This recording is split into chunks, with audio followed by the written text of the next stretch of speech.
Today I want to discuss an important grammatical question in the interpretation of some of Paul's letter. A grammatical question that comes up especially in Galatians and in Romans, and we'll look at a couple passages from each of those letters today. But it has to do with the phrase Pistis, Christou. And that's exactly what it looks like there in the Greek. That's maybe what it sounded like. It's hard to know exactly how it would have been pronounced. But I've written there the Greek letters for you. And so you can see it's two words here. Pistis, Christou. Basically the two words mean faith, Christ. And one of the big questions that we have to answer is how should this phrase be translated?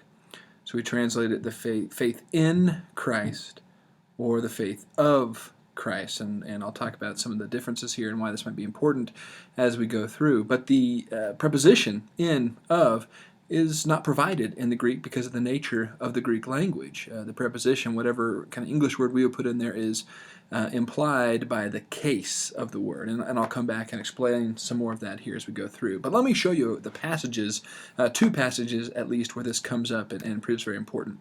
First, if we look in Galatians chapter 2, this is the section when Paul has just challenged Peter for withdrawing from eating with the Gentiles there in Antioch, and this is the first part of his speech to Peter. We ourselves are Jews by birth, Paul says, and not Gentile sinners, yet we know that a person is justified by faith in Jesus Christ. And we have come to believe in Jesus Christ so that we might be justified by faith in Christ, and not by doing the works of the law, because no one will be justified by works of the law. That's from the New Revised Standard Version, the NRSV, where I've gotten this English translation. Now, in my NRSV translation, and frankly in any English translation worth its salt, there should be an asterisk or some sort of footnote after that phrase, faith in Jesus Christ, or faith in Christ. And if you follow that footnote, then you should see somewhere down on the bottom of the page there another option. Right? That is, this might also be translated as the faith of Christ. Same kind of thing is going on in Romans chapter 3, if we look in verses 21 through 26, picking up here in verse 21. But now, apart from the law, the righteousness of God has been disclosed and is attested by the law and the prophets. The righteousness of God through faith in Jesus Christ for all who believe.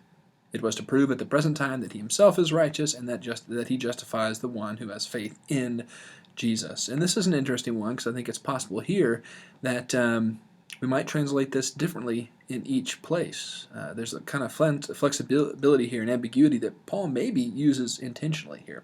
But again, what this is saying in verse 22 is that God's righteousness has been made known through faith in Jesus Christ or through the faith of Jesus Christ. That's the question. How should we translate this phrase? And you can see it's very important to figure this out because this phrase is closely connected to what Paul has to say about justification. How is somebody put into right relationship with God? That's what he means by justification. Well, it has something to do with pistis Christou, faith, Christ. Is someone put into right relationship with God because of faith in Jesus or because of the faith of Jesus? That's an important question for us to think about. Again, this question comes down to Greek grammar. There's the phrase again, pistis Christou, and I've put it there in English. But of course I've misspelled it. It's P-I-S-T-I-S. Pistis Christou.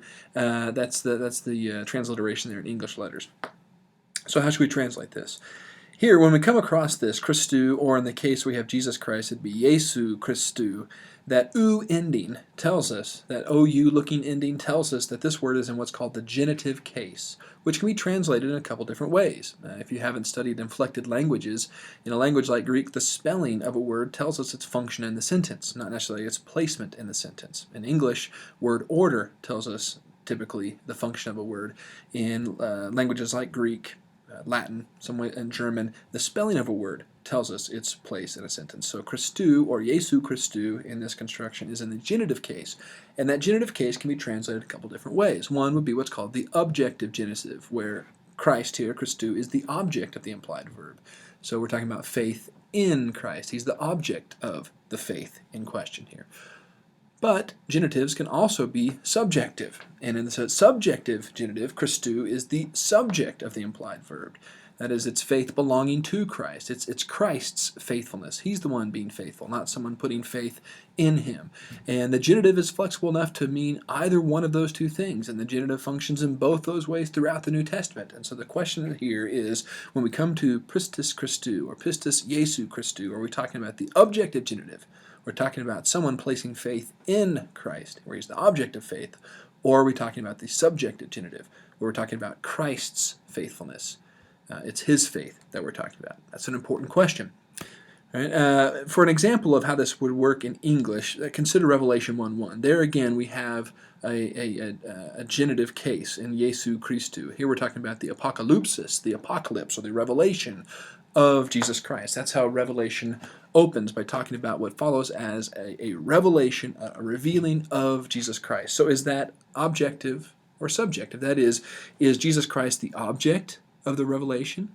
Right? Is what follows going to tell us something about Jesus Christ? That would be the objective genitive. Or is it a subjective genitive? That is Jesus the Christ the one who's doing the revealing? In English, this both meanings are implied by the preposition of. So if I say the revelation of Jesus Christ in English, we can ask the same question. Is it a revelation of Jesus Christ because he's the one giving the revelation? Or is it a revelation of Jesus Christ because he's the subject, he's the object, rather, of the revelation? He's the one that we're being told about. It could be either way in English. There's that kind of ambiguity with our preposition of. That's the kind of ambiguity we're talking about with the phrase Pistis, Christou. So it could go either way, and part of what I want you to think about this week, as we're thinking about, or in today's lesson, as we're thinking about this phrase and how it relates to Paul's thinking, what's the difference? Who cares whether or not this is objective or subjective? What kind of difference does it have in Paul's message if we're talking about faith in Christ or faith of Christ? And I want you to think about that some. Theologically, maybe based on those passages in Galatians 2 and Romans 3 that I've shared with you, what difference does it make how you translate this phrase? Just to give you a taste, let me show you Galatians 2, 15 and 16 with the subjective genitive translation rather than the objective genitive translation. We ourselves are Jews by birth, Paul tells Peter, and not Gentile sinners, yet we know that a person is justified by the faithfulness of Jesus Christ. And we have come to believe in Christ Jesus, so that we might be justified by the faithfulness of Christ, and not by doing the works of the law, because no one will be justified by works of the law. And so part of what I want you to be thinking about is, what difference does that make to read it that way, as opposed to reading it that a person is justified by faith in Jesus Christ? I hope you enjoy thinking about what I believe to be a very important theological question to answer if we're going to properly understand Paul.